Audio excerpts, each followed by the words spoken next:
Students, welcome back to your channel Bhakti classes. Students, previous 3 video में हम लोगों ने हमारी थेरीज ऑफ इंटेलिजेंस हम लोगों ने कवर किया था और हमने वो जो अनुक्रमिक मॉडल एक जो है वो भी हमने कवर किया था। वो टॉपिक हम लोगों ने कवर किए थे। अब ये जो टॉपिक है ये आपको ठीक तरीके से आपके समझ में आए नहीं आए, इसका बेस्ट तरीका है कि खुद को जांचें, है ना। मतलब कोई भी चीज़ अगर हम लोग जब भी पढ़ते हैं तो उसको अगर हम प्रैक्टिस क्वेश्चंस अगर लगाते हैं, एमसीक्यू अगर लगाते हैं तो फिर हमको समझ में आ जाता है कि भाई वो जो टॉपिक है वो हमको क्लियर हुआ या नहीं हुआ, है ना। तो ऐसे ही हम देखेंगे। तो हमारा first question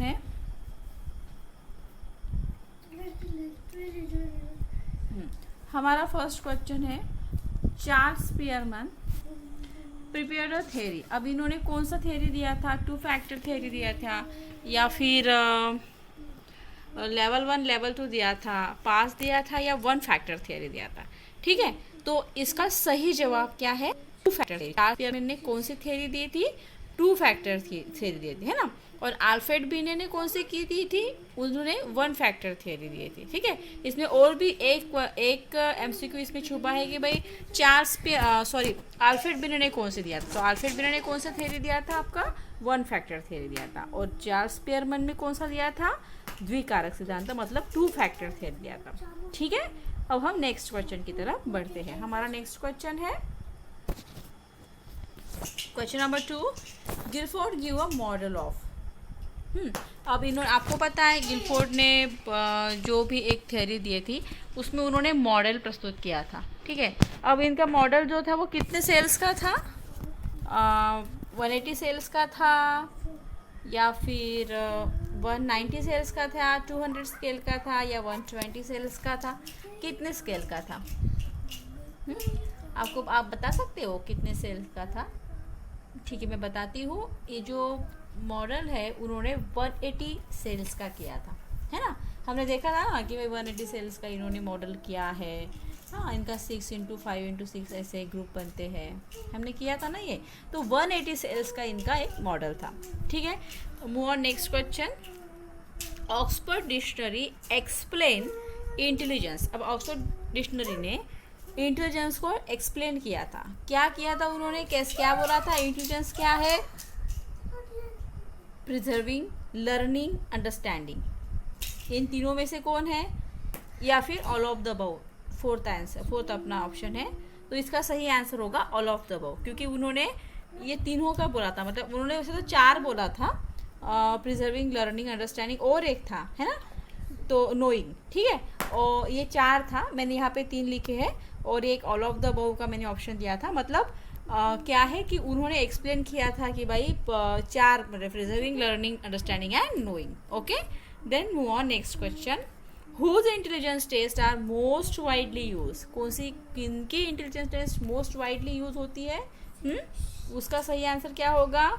option number A होगा या 2 होगा या 3 होगा या नन ऑफ द अबव? कौन होगा? इसका सही आंसर होगा Wechsler intelligence test are most widely use. Okay, move on next question students. Question number 5।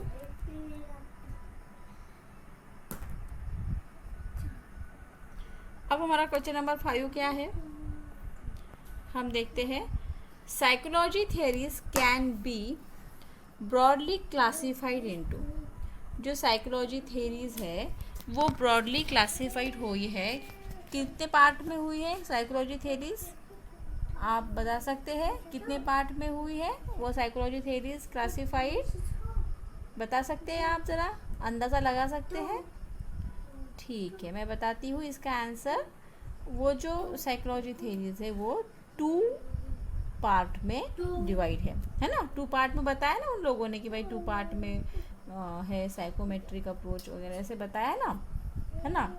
तो उन्होंने बताया नहीं था कि भाई जो अपना इंटेलिजेंस है वो 2 भागों में उन्होंने वे किया है, कि मैंने आपको पढ़ाया भी था, वो बताया भी था उसके बारे में।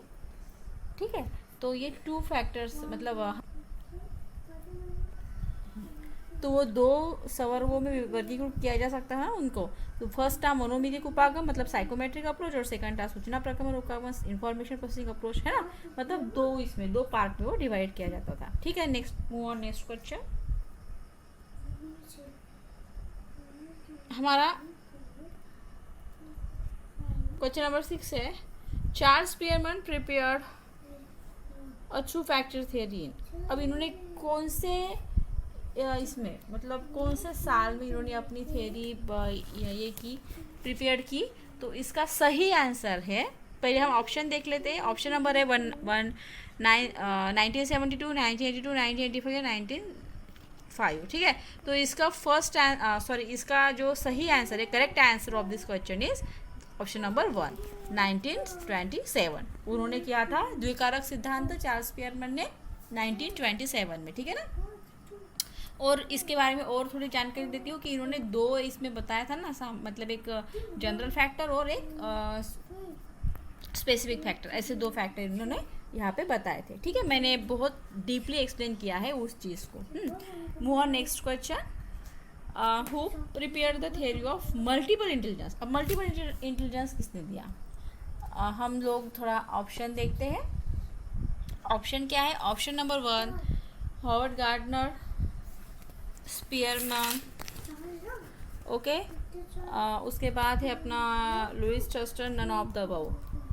तो what is the correct answer of this question? The correct answer of this question is option number 1 Howard Gardner. ठीक है, उन्होंने क्या किया?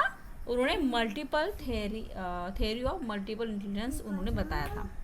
ठीक है, अब move on next question. Naturalistic ability refers to. Naturalistic जो एबिलिटी है वो क्या करती है, कैसे होते हैं वो लोग? ऑप्शन नंबर 1 इसका सही आंसर है, sensitivity to the features of the natural world. मतलब उनको क्या होता है, नेचुरल वर्ल्ड के बारे में, मतलब पर्यावरण के प्रति वो क्या होते हैं, बहुत संवेदनशील होते हैं, है ना। अब move on next question. Who prepared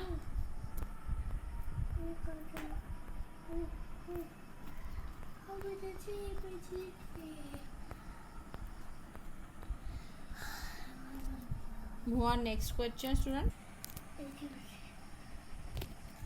हाँ, so students move on next question. Who prepared triarchic theory. किसने बुद्धि का त्रिचापीय सिद्धांत दिया था? ऑप्शन नंबर 1 रॉबर्ट स्टर्नबर्ग या चार्ल्स स्पीयरमैन, गार्डनर या बिनेट। किसने दिया था स्टूडेंट्स? बुद्धि का जो ये त्रिचापीय सिद्धांत है वो रॉबर्ट स्टर्नबर्ग ने दिया था, है ना। 1985 में इन्होंने ये सिद्धांत, इन्होंने ये थ्योरी प्रस्तुत की थी। ठीक है, मूव ऑन नेक्स्ट क्वेश्चन। हमारा नेक्स्ट क्वेश्चन है stimulus and successive processing in a part of. ये किसके पार्ट है स्टूडेंट्स? ये किस चीज के पार्ट है आप बता सकते हैं? हमने एक मॉडल के बारे में पढ़ा था। कौन सा मॉडल था वो? पास मॉडल, है ना। ये जो मॉडल था ना एक, तो इसमें क्या किया था, इसमें ये जो चीज़ें थी ना, जैसे PASS पास, वो हर एक वर्ड्स का मीनिंग वहाँ पे बताया था, जैसे planning, attention, stimulus and successive. ठीक है, तो ये जो ये दो यहाँ पे जो दी रखी है ना, वो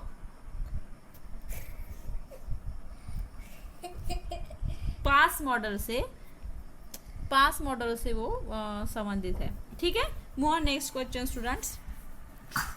who develop cognitive assessment system. किसने किया डेवलप? किसने किया आप बता सकते हैं? इसका सही आंसर होगा Das and Naglieri. This is the correct answer of this question. Okay, move on next question. Who develop PASS model. Who develop PASS model?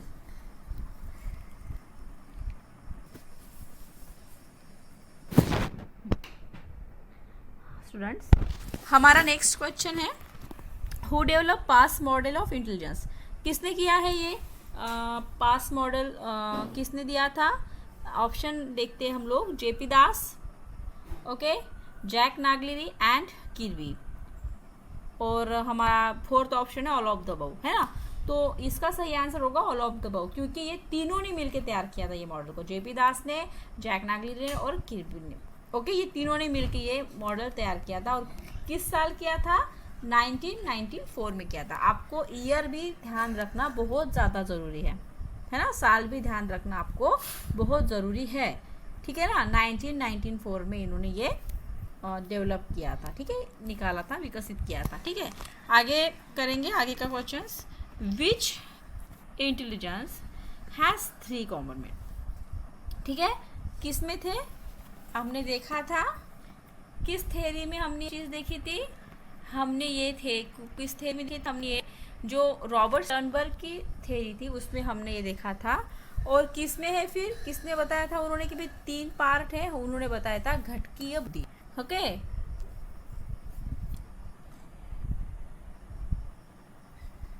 उन्होंने इसमें बताया था कि भाई ये इसमें 3 पार्ट है, ठीक है, घटकीय बुद्धि में, ठीक है। Move on next question students. हाँ स्टूडेंट्स, वो कौन सी था, किसमें आया था? कॉम्पोनेंटल इंटेलिजेंस में, ठीक है, घटकीय बुद्धि में, ठीक है। अब move on next question. Our next question is linguistic ability refers to. क्या रेफर्स करती है लिंग्विस्टिक एबिलिटी? ऑप्शन पढ़ेंगे। Skills involve in the production and use of language, awareness of one's own feeling, skills in forming visual relation patterns, या फिर sensitivity to the features of the natural world. किस चीज में क्या refer करती है ये? This first option is correct answer of this question. Skills involve in the production and use of language, okay. तो आज के लिए इतना ही स्टूडेंट्स। मैंने ये 14 क्वेश्चंस निकाले थे, जितना भी अपना पार्ट 2 उसके ऊपर, ठीक है।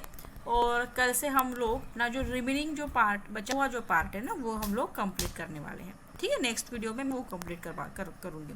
और उसके बाद हम लोग क्या करेंगे, मतलब एक एक पार्ट जैसे हमारा हो गया है, हम उस MCQ लगाते जाएंगे। मतलब हम जितनी ज़्यादा MCQ लगवाएंगे ना, उतनी ज़्यादा कंसेप्ट आपको बहुत ज़्यादा क्लियर होगी, ठीक है स्टूडेंट्स। और अगर आप किसी को मतलब मेरा ये अटेम्प्ट अच्छा लगा हो तो आप लोग मेरे इस वीडियो को लाइक कर सकते हो, ठीक है ना। और आपको अगर ज़रूरत नहीं, किसी और को ज़रूरत है, आप शेयर भी कर सकते हो, ठीक है स्टूडेंट्स। और अगर किसी को हैंड रिटन नोट्स चाहिए तो डिस्क्रिप्शन में मेरा नंबर दे रखा है, आप मुझे कॉल करके वो हैंड रिटन नोट्स के बारे में पूछ सकते हो, ठीक है। Okay then, till then, bye students.